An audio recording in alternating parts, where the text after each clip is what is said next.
안녕하세요. 미성대학교 The Essentials of Spiritual Formation 하고 여러분 반갑습니다. 지난주 설 잘 지내셨습니까? 아, 과목을 소개하는 영상 보여드렸는데 이제부터 본격적으로 수업이 시작되겠습니다. 오늘은 스피리추얼 포메이션에 대한 전반적인 개론을 좀 같이 나누고 다음 주부터 과제에 좀 들어가도록 하겠습니다. 잠깐 기도하겠습니다. 태초에 천지를 창조하시고 모든 것의 시작이 되신 하나님 아버지, 또 새로운 학기를 시작하며 우리의 마음에 설레임이 있습니다. 두려움도 함께 있습니다. 주님 안에서 평안한 마음 갖게 하시고 한 학기 동안의 수업을 통해 가르치는 자, 배우는 자 할 것 없이 피차간에 성장하고 성숙하는 귀한 시간 되게 하여 주옵소서. 이 한 학기의 모든 일정 가운데 하나님의 역사하심이 충만하기를 원하며 예수님 이름으로 기도합니다. 아멘. 네, 어, 먼저 지난주에 예고드렸던 것처럼 안녕하세요. 퀘이커스 퀘스천 내용을 좀 소개하고 시작하겠습니다. 여러분이 이제 학기를 시작하면서 서로를 좀 소개하는 시간을 아마 현장에 있다면 했을 것 같은데 대신 이 질문지로 좀 대신하려고 하는데요. 기독교 영성, 특별히 스피리추얼 포메이션에서 가장 중요한 것 중에 한 가지가 쉐어링입니다. 나눔이라는 한국어로 표현이 되는데 자신을 내비추는 거죠. 그러나 여기에 이제 중요한 전제가 있는데 자신이 감당할 만큼 나눠야 된다는 겁니다. 여러분 폴 트루니에는 비밀이라는 제목의 책에서 비밀은 성숙한 인격의 권리다라고 말했습니다. 비밀이 없는 사람이 건강하지 않고 비밀이 있어야 합니다. 어느 정도 비밀을 갖고 그것이 이제 드러내어질 때까지 고민도 되고 또 숙고하는 시간도 가지고 또 상대방이 감당할 수 없다면 내 비밀을 토로하는 것은 풀어내는 것은 어리석은 일입니다. 이 돼지에게 진주를 주는 것과 똑같은 일이 되는 것이죠. 그래서 언제나 이 소그룹이나 일대일의 관계 속에서 우리가 뭐 하나님 앞에서야 늘 비밀 없이 고백할 수 있겠지만 그러나 사람의 관계 속에서는 상대방과 나의 신앙의 수준을 고려하면서 나의 있는 이야기를 나눌 필요가 있습니다.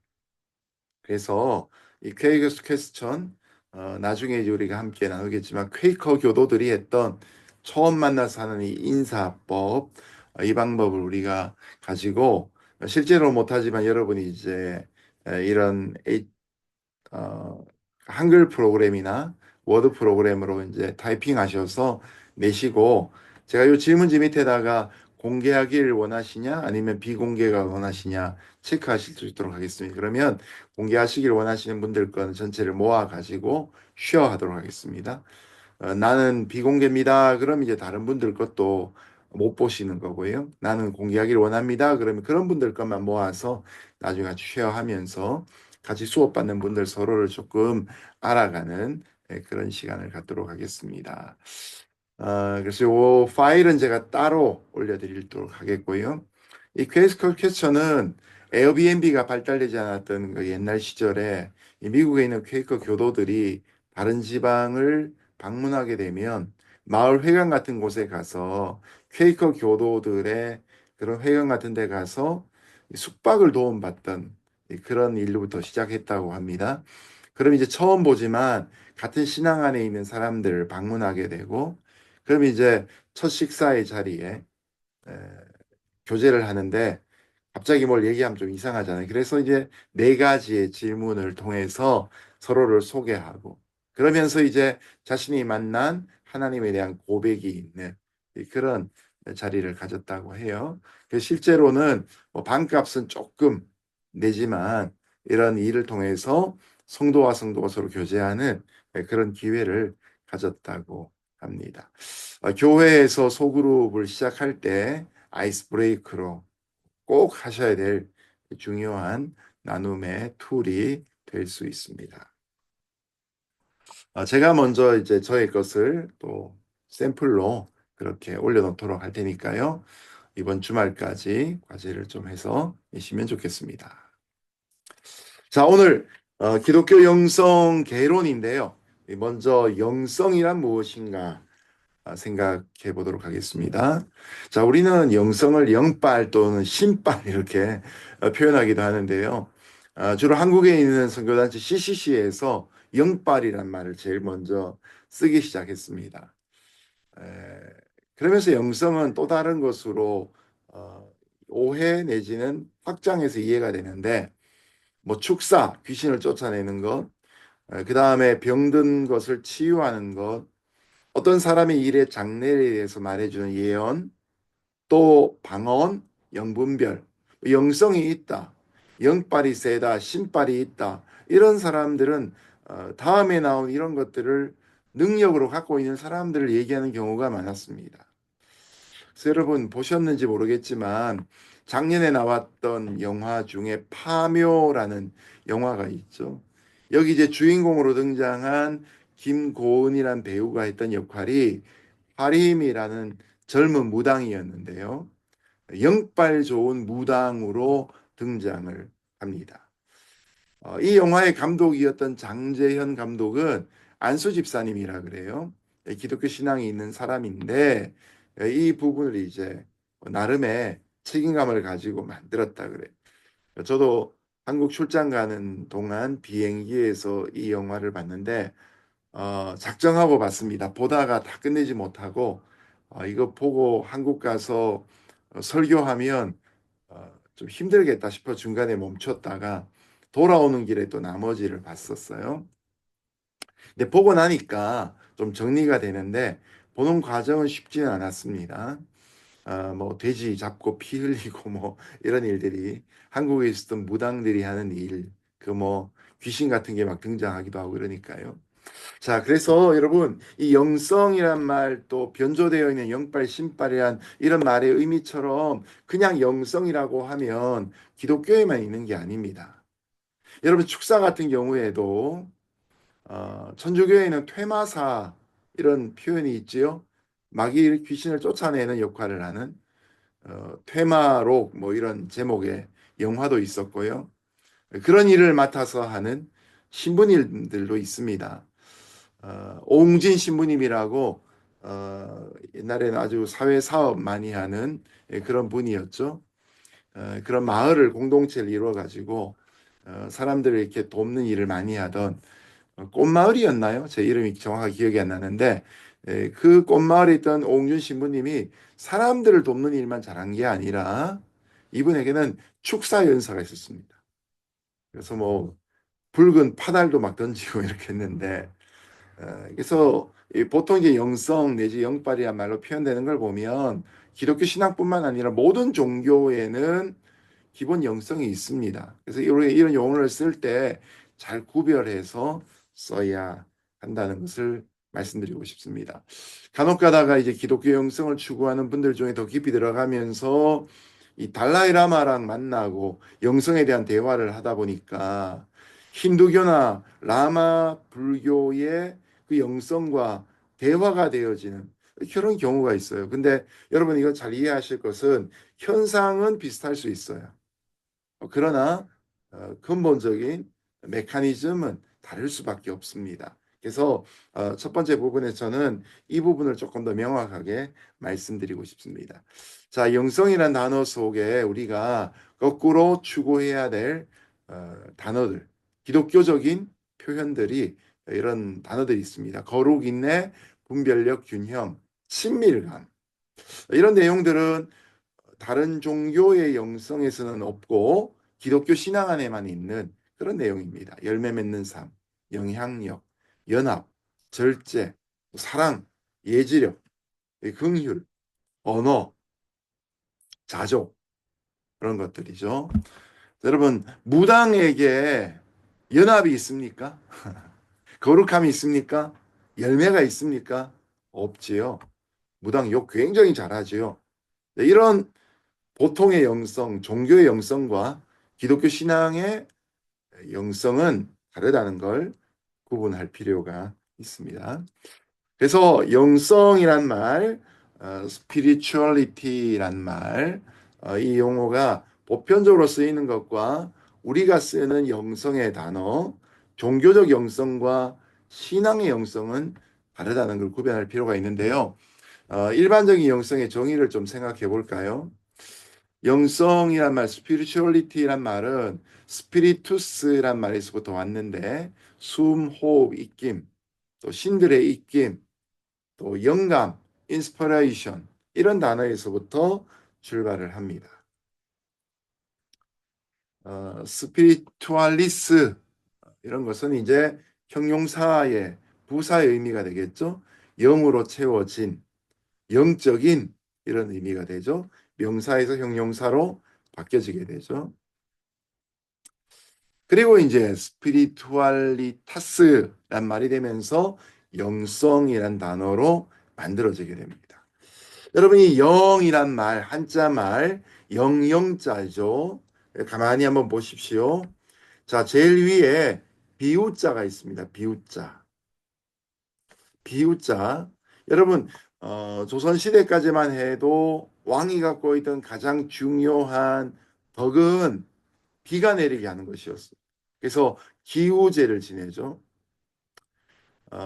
국풍을 일으키고 국가적인 그런 일을 감당하는 그래서 어떤 왕의 경우에는 아예 왕궁 안에 무당의 역할을 하는 사람들을 두기도 했지요.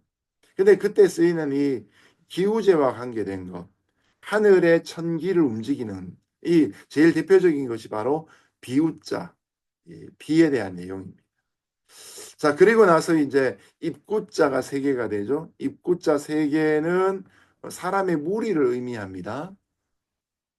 그리고 마지막 요 밑에 보면 무당 무자가 있죠. 이 무당 무녀 할 때 이 무자를 가만히 보면요. 자, 한일자가 두 개가 있어요.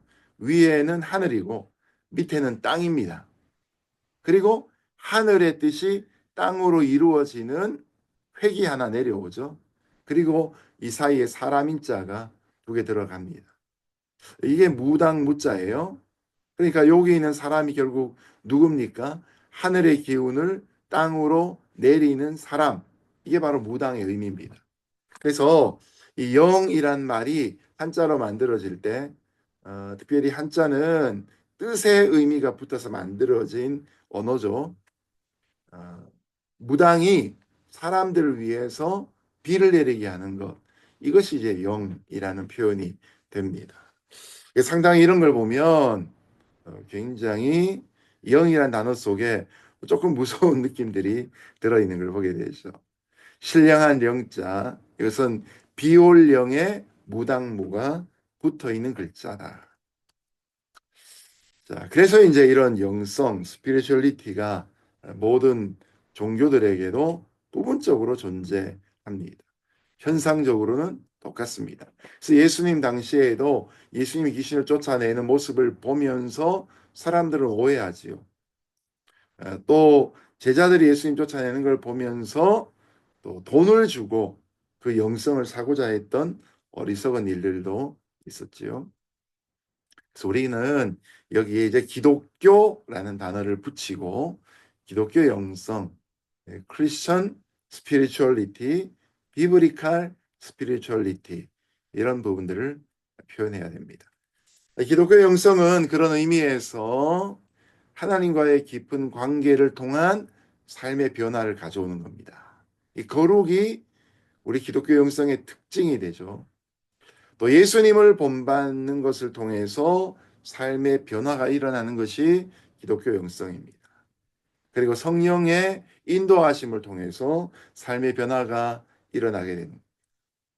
성부, 성자, 성령. 기독교 영성의 가장 중요한 내용은 삼위일체가 되지요. 기독교 영성 안에는 이 삼위일체가 담겨져 있습니다. 트리니티란 영어 단어로 삼위일체를 표현하기도 하는데 성경에는 없는 단어입니다. 그런데 성경 전체를 통해서 우리에게 말하고 있는 하나님의 존재 방식이죠. 근데 트리니티 하면 정삼각형을 생각하기 쉬운데 그래서 신학자들은 트리니티라는 딱딱한 단어보다도 오히려 트라이윤 갓이라는 표현을 씁니다. 삼위일체 하나님이 함께 계시는 공동체의 모습을 의미하지요. 이 기독교 영성은 삼위일체를 기반으로 이루어지고 있다. 모든 기독교 영성에 관련된 책이 동일하게 말하고 있는 내용입니다. 자, 기독교 영성의 대표적인 분 중에서 유진 피터슨이라는 목회자들의 목회자가 계시죠.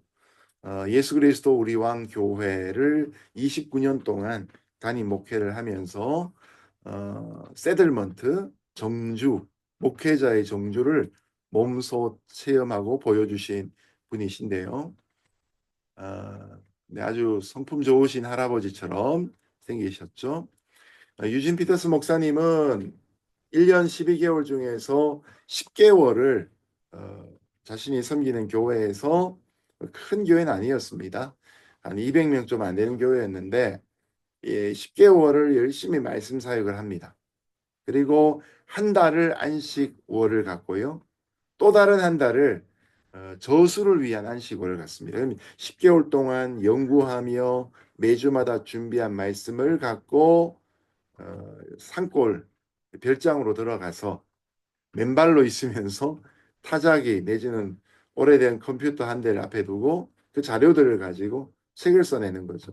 또 이분이 이제 신학교에서 히브리어, 세머 이런 거 강사를 하셨거든요. 그래서 이제 메시지 성경 같은 걸 번역을 하셨습니다. 이분이 이제 목회 오경을 해서 목회자를 위한 5권의 책을 쓰셨는데 참 읽어보면 좋은 책들입니다. 여러분이 부담이 될까봐 제가 이제 필독서를 하지 않았는데요. 그분이 쓰신 책이 이렇게 많이 나와 있습니다. 대표적인 이제 목회 오경이라고 해서 여기 아마 여기 나오는 것 같아요. 네, 2018년에 이제 하나님 부르심을 받았고요. 그래서 유진 피터슨 대표적인 영성학자였던 유진 피터슨의 영성의 정의는 이렇습니다. 같이 한번 읽어볼까요? 시작. 영성은 살아계신 하나님을 향한 깨어있는 관심이며 공동체 안에서 우리가 하나님을 향해 드리는 신실한 반응이다. 저도 언젠가 한국인의 영성이라는 주제를 가지고 책을 한 권 쓰고 싶은데요. 이 영성의 주제에 꼭 들어가는 것이 바로 공동체입니다. 제가 이제 QQ를 말씀드렸던 이유도 바로 그것이고, 바로 앞에 있는 슬라이드에서 성부, 성자, 성령, 하나님과의 관계 속에서 기독교 영성이 나온다고 말씀드렸죠. 여러분, 요한복음 17장에서 예수님이 대제사장의 기도를 하시는데, 하나님께 기도하며 이미 영광스러운 예수님께서 십자가를 앞두고 다시 한번 자신을 영광스럽게 해달라고 기도하시면서 우리가 하나인 것처럼 이 남겨진 제자들도 하나가 되게 하시고 그들로 하여금 영화롭게 해주십시오라고 예수님이 기도하십니다.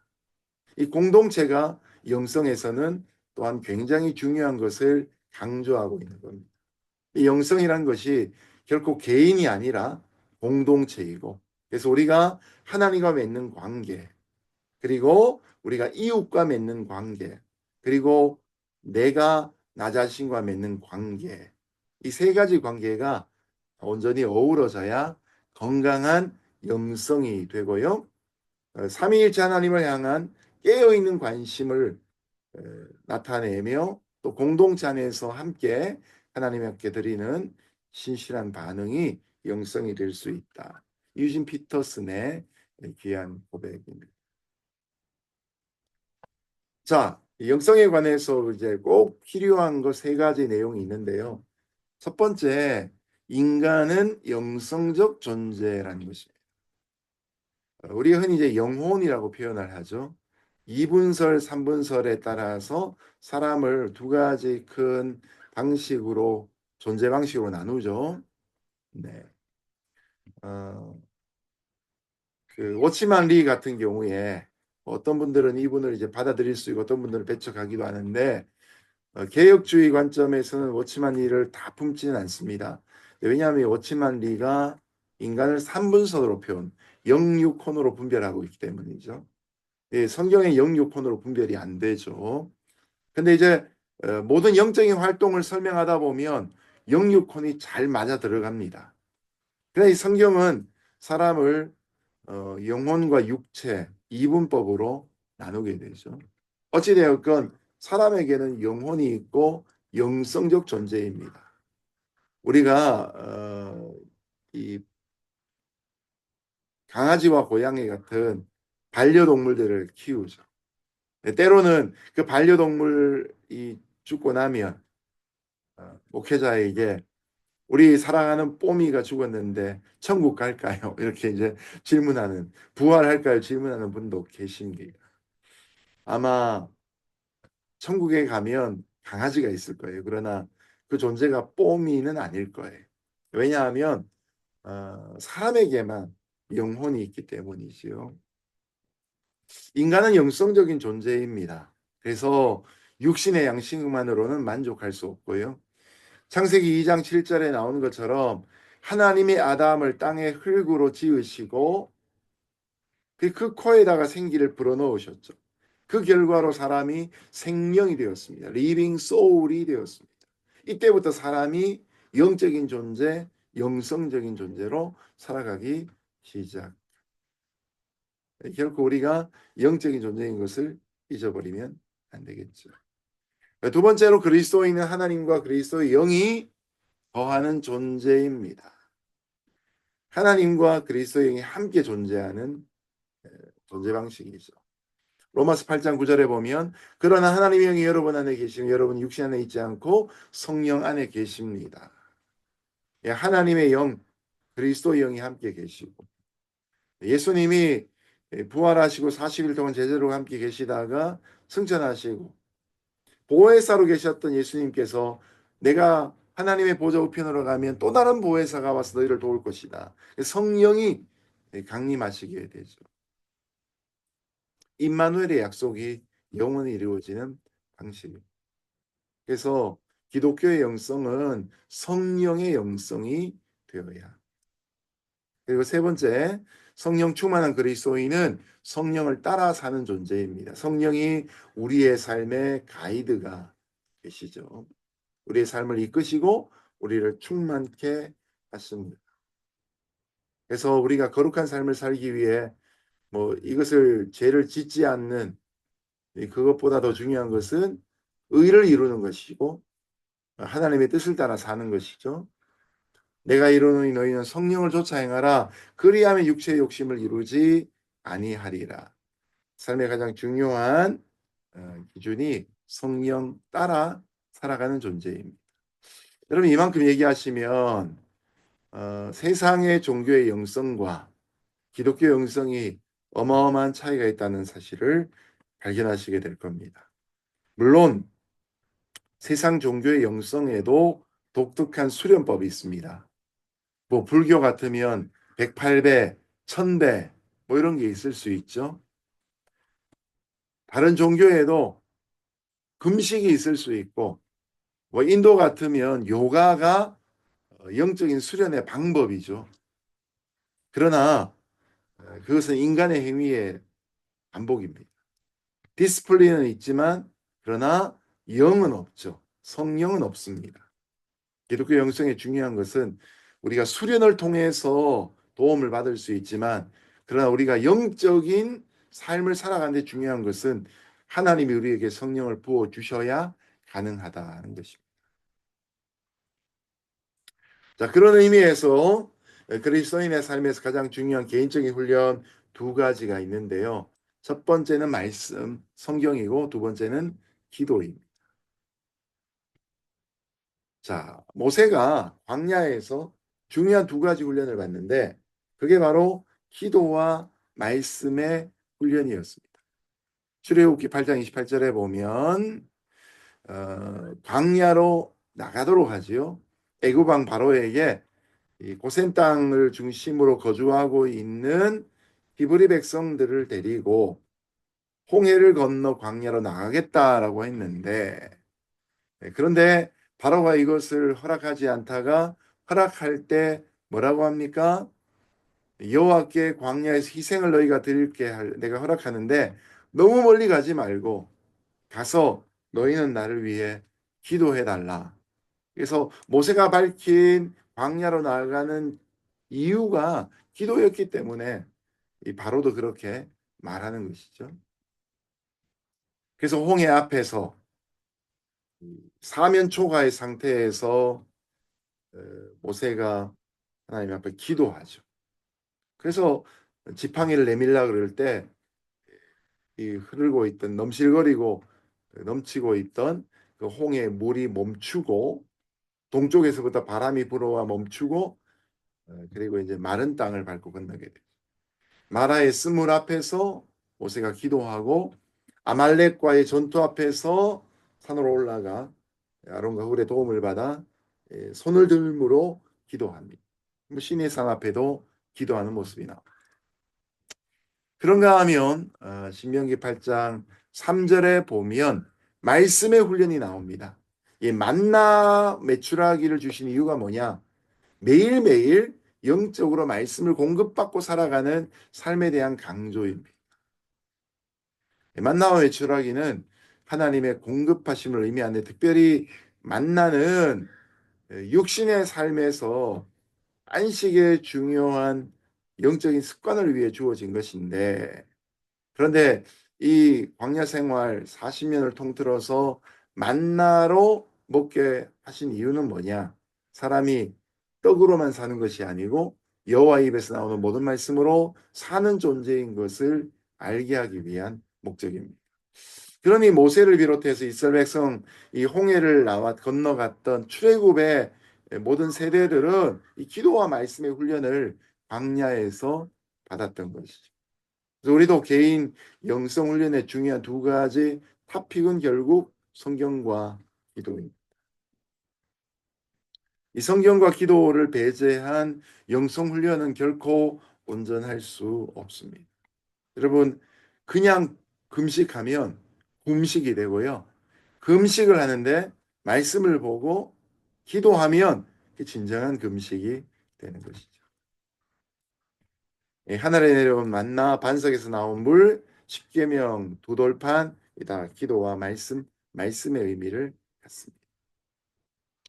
자, 성경에 대한 얘기를 보면 어거스틴은 크리스천 덕트린이라는 책에서 명백한 본문은 우리의 허기를 채우고 모호한 본문은 우리의 입맛을 돋우기 위해 성령께서는 뛰어난 지혜와 우리를 위한 마음으로 성경을 만드셨다. 신명기 29장 29절에 보면 드러난 것은 우리의 몫이고 감추어진 것은 하나님의 몫이다. 오묘한 부분도 있다. 이렇게 말씀하지요.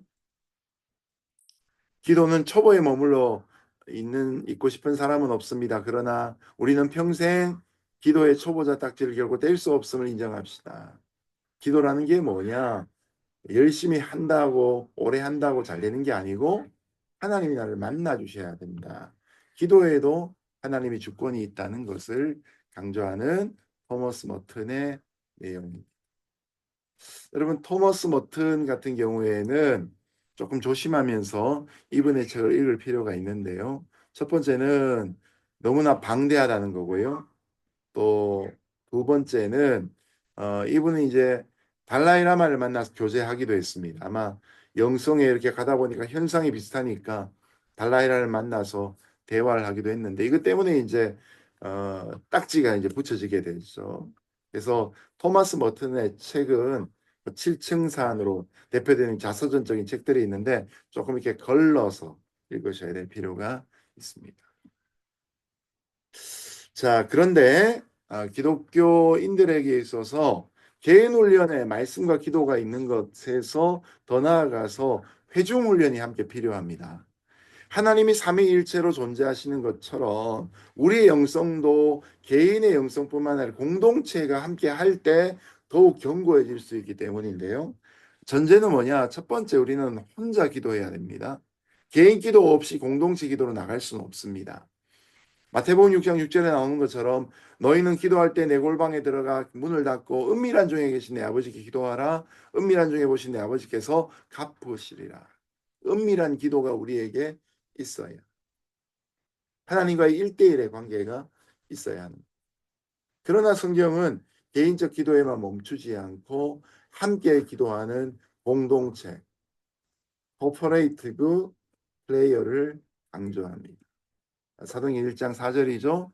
사도와 함께 모이사 그들에게 분배하여 이르시되 예루살렘을 떠나지 말고 내게서 들은 바 아버지께 약속한 것을 기다리라. 그래서 여러분 마가다락방에서 120문도가 성령이 부어질 그때까지 우리는 그게 열흘인 것을 끝에서부터 거꾸로 환산해서 알고 있지만 그러나 기도하는 사람들은 그날이 언젠지 모르고 함께 모여서 뜨겁게 기도했죠. 함께 모여 하나 되었던 그 자리에 성령이 부어지게 됩니다. 회중훈련이죠. 마가다락방에 모여 함께 숙식하고 24시간 다 기도하지 않았겠지만 마치 뭐 하루에 일과를 감당하듯이 다니엘처럼 하루에 3번씩 기도하든지 기도뿐만 아니라 함께 식사도 하고 말씀도 듣고 그런 일들이 교제하는 일들도 함께 있었겠죠. 회중훈련을 통해서 믿음이 연약한 사람이 도움을 받을 수가 있습니다. 그래서 영성훈련 중에는 혼자 해야 되는 영성훈련이 있지요. 금식, 영적 일기를 쓰는 것, 침묵, 그 다음 함께 해야 되는 영성훈련이 있는데 교제하는 것, 설교를 또 함께 말씀을 나누는 것, 성찬하는 것 이런 것이 구별될 수 있는 내용입니다. 그리스도인이 이런 개인 훈련과 회중 훈련 모두를 함께 해야 되는 이유가 있는데요. 성경은 이 두 가지를 다 가르치고 있기 때문입니다. 또한 예수님이 둘 다 행하셨습니다. 제자들과 함께 하시면서도 새벽 미명에 홀로 일어나셔서 한적한 곳에 가셔서 함께 기도하시죠. 변화산에 올라갈 때 또 제자들을 또 데리고 올라가시기도 하고요. 그것처럼 예수님은 함께도 하지만 홀로도 하시고 대그룹도 계시지만 소그룹도 함께 하셨습니다. 그런 내용들이 여기에 나와 있습니다. 겟세마네 동산에서 기도하실 때에도 또 사랑하는 애제자 3명을 데리고 가 기도하시게 되죠. 네. 개인적으로 하시는 것들과 또 단체로 하시는 것들이 이렇게 구별되어 있습니다. 위에 있는 내용이 개인 훈련, 밑에 있는 내용들이 함께하는. 그래서 마태복음 3장 13절에서 15절까지를 보면 우리가 이와 같이 하여 모든 일을 이루는 것이 합당하니라.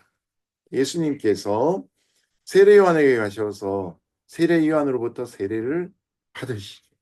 거꾸로 뒤집어져야 될 것 같은데 겸손하게 세례요한에게 죄를 씻는 회개가 아니고 세례가 아니라 의를 이루는 회개를 하게.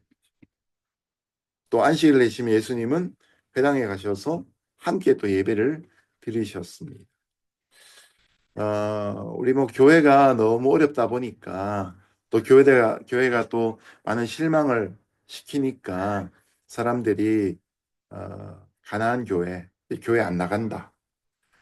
안타깝게도 이제 제 주변에도 그런 신앙생활을 가지고 함께 훈련받았던 선후배들 중에도 그런 이들이 생겨나기 시작해요, 한국에서. 그런데 여러분 성경을 제대로 읽으면 가나안 성도란 용어는 성립될 수가 없고 더군다나 그것은 참 안타까운 일입니다. 예. 마음이 참 불편한 내용들이죠. 네, 근데 결국 또 가나안 성도들도 모여서 또 교회를 이루게 되죠. 좋은 교회를 만들고자 개혁하고자 하는 그런 열심으로 반드시 이겨져야 되고요. 무교회주의 운동, 우치무라 간조 선생이 시작한 무교회주의 운동도 있지만 결국 무교회주의자들도 회집을 합니다. 네. 그래서 공동체란 건 결코 지워버릴 수 없는 것입니다.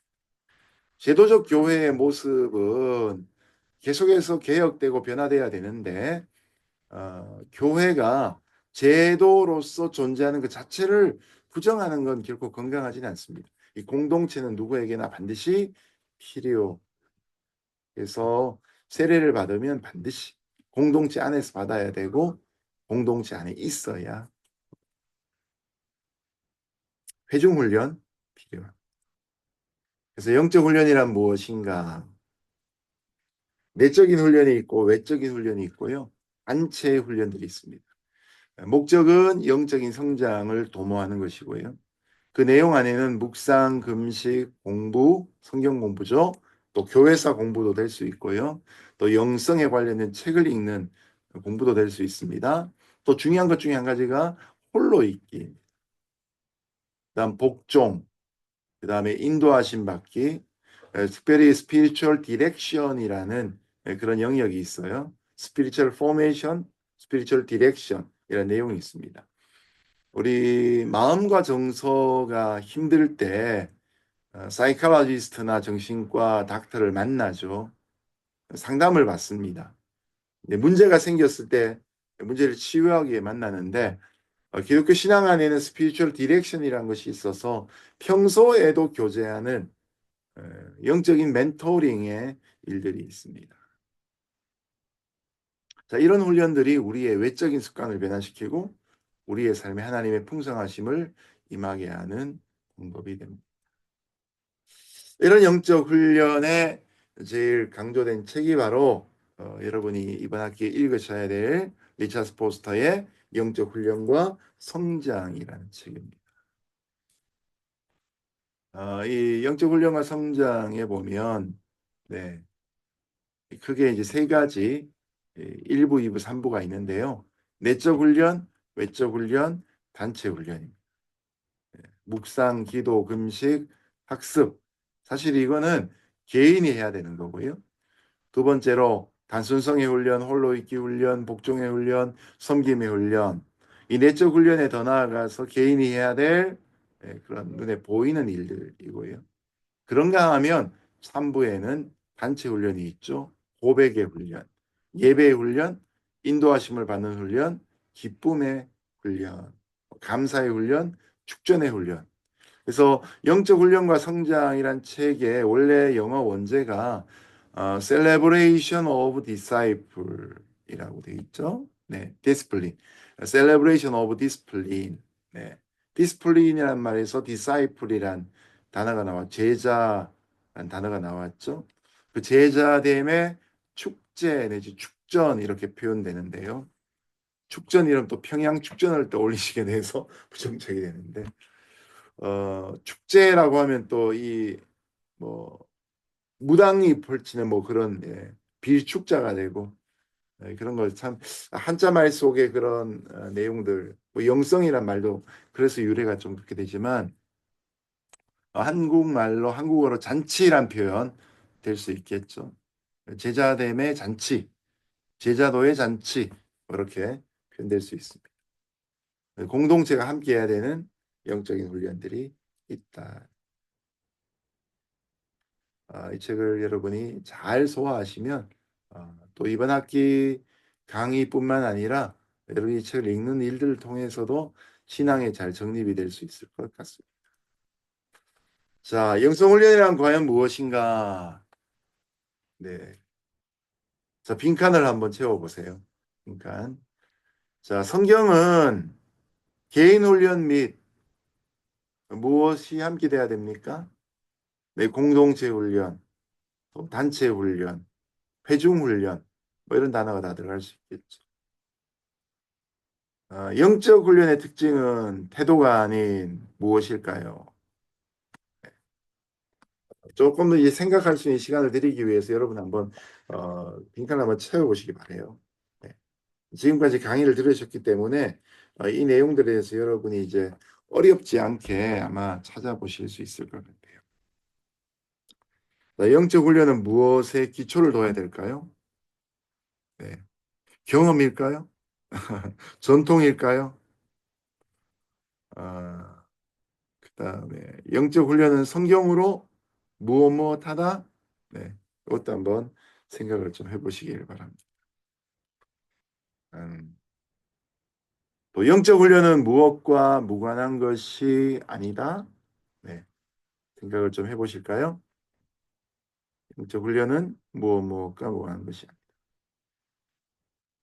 마지막 6번째 영적 훈련은 무엇이지 무엇이 아니다. 목적이 아니다. 때로는 영적 훈련이 목적이 된 분들이 있어요. 영적 훈련, 새로운 영적 훈련을 받는데 늘 관심과 집중을 통해서 한때 유행으로 끝나는 경우가 있습니다. 여러분, 저는 대학 1학년 때 참 복되게 선배가 대학교 1학년 때 큐티를 가르쳐 줬습니다.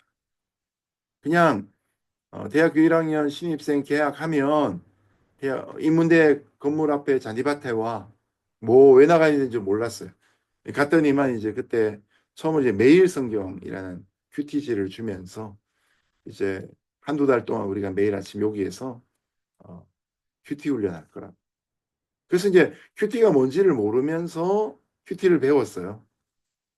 근데 이제 큐티를 처음 좀 배우다가 처음에 이제 무슨 묵상하게 하고 또 나누고 좀 있다가 이제 소감문을 쓰라 그러더라고요.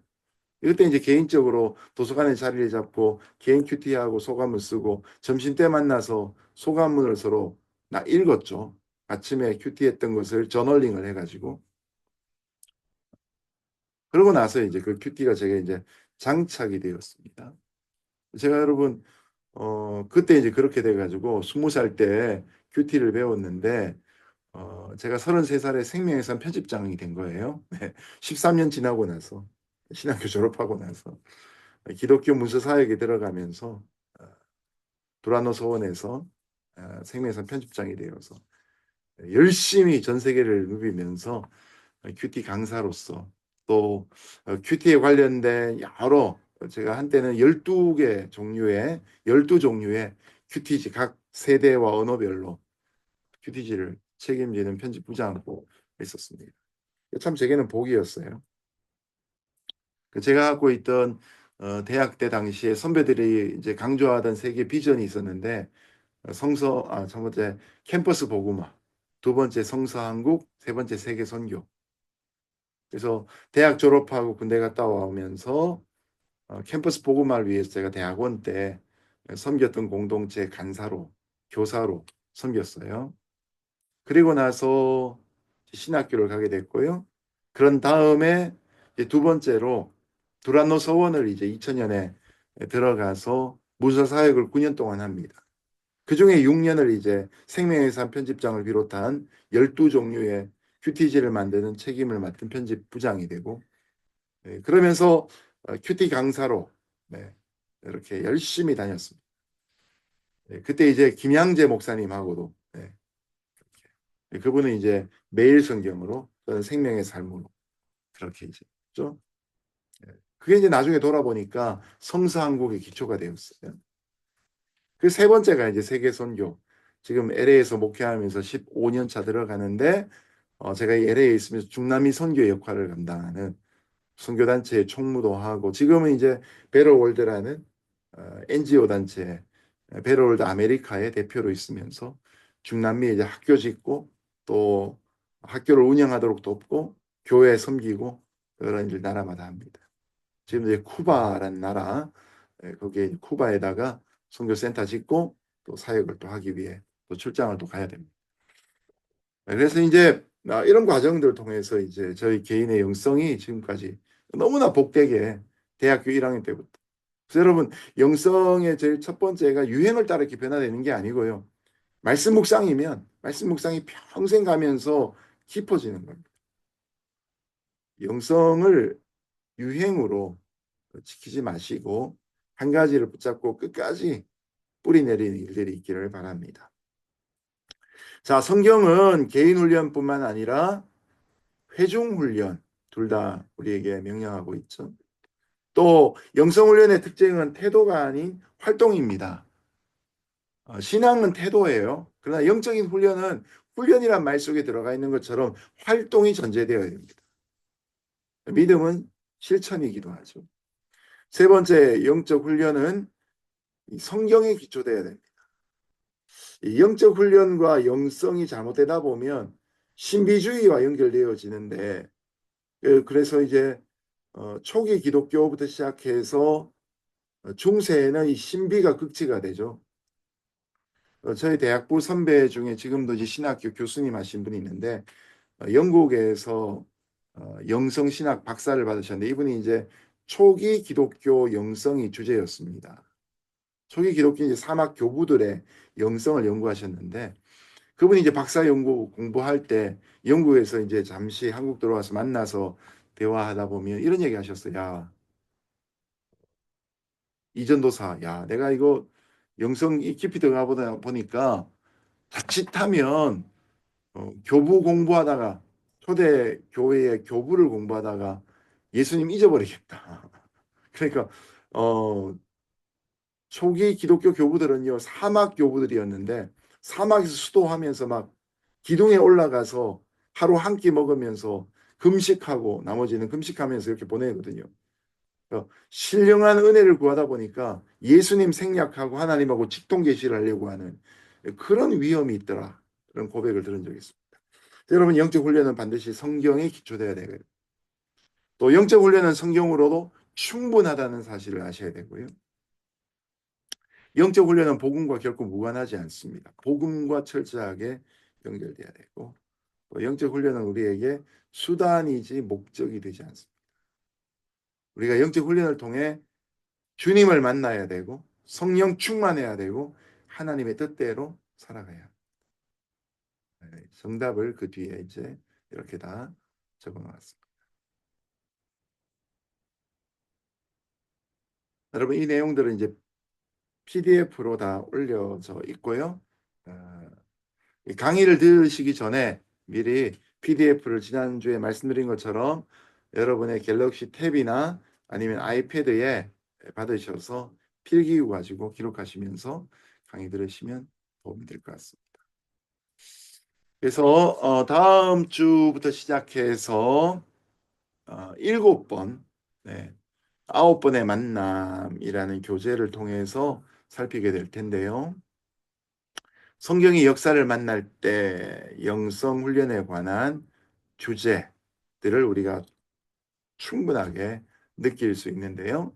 자, 다음 주에는 예수님을 본받는 생활, 예수 그리스도의 삶에 대해서 살피고, 뭐 쉽게 얘기하면 예수님의 영성이 되겠죠. 근데 그 예수님의 영성 안에 묵상과 성결과 카리스마와 사회정의와 복음전도와 성육신의 전통의 뿌리가 있는 걸 우리가 발견하게 될 거고요. 그러고 나면 이제 다음 주부터 강론으로 들어가서 함께 살피도록 하겠습니다. 마지막 페이지입니다. 이 모든 영성 훈련의 초점은 이 고린도전서 13장 12절 말씀이 깊은 근거가 되는 것 같아요. 우리가 지금은 거울로 보는 것 같이 힘이 안 나. 초대교회 당시의 거울은 동경이었잖아요. 동으로 된, 구리로 된 거울이어서 오늘날처럼 유리 뒤에다가 수은이 발려진 깨끗하게 보이는 거울이 아니었죠. 어슴풀에 희미하게 보이는. 지금은 동경으로 보는 것 같이 희미하나. 그때에는 우리가 하나님과 얼굴과 얼굴을 대면하여 보는 때가 오게 되는데 대면하여 보는 그때가 되면 성령 충만한 때이고 영성이 깊어지는 때가 되겠죠. 지금은 내가 부분적으로 아나. 그때에는 주께서 나를 아신 것 같이 내가 온전히 알리라. 더욱더 주님을 온전히 알게 되는 단계가 생기게 됩니다. 영성을 영적인 성장이라고 또 영적인 성숙이라고도 표현할 수 있는데 모쪼록 이번 학기의 Spiritual Formation, Essentials of Spiritual Formation 과목을 통해서 저와 여러분이 주님을 더 잘 알고 또 함께 주님 안에 성장할 수 있는 귀한 시간 되기를 바랍니다. 자, 이렇게 해서 첫 번째 강의 마치겠습니다. 여러분 QQ 솔직하고 담백하게 잘 적어서 과제로 내시고 과제로 내실 때 오픈을 원하느냐 아니 원하지 않느냐 표시 꼭 해주시면 한두 주간 뒤쪽에 오픈하기를 원하는 분들 전체를 또 묶어서 함께 쉐어할 수 있는 시간 갖도록 하겠습니다. 네, 수고하셨습니다. 여러분 평안하십시오.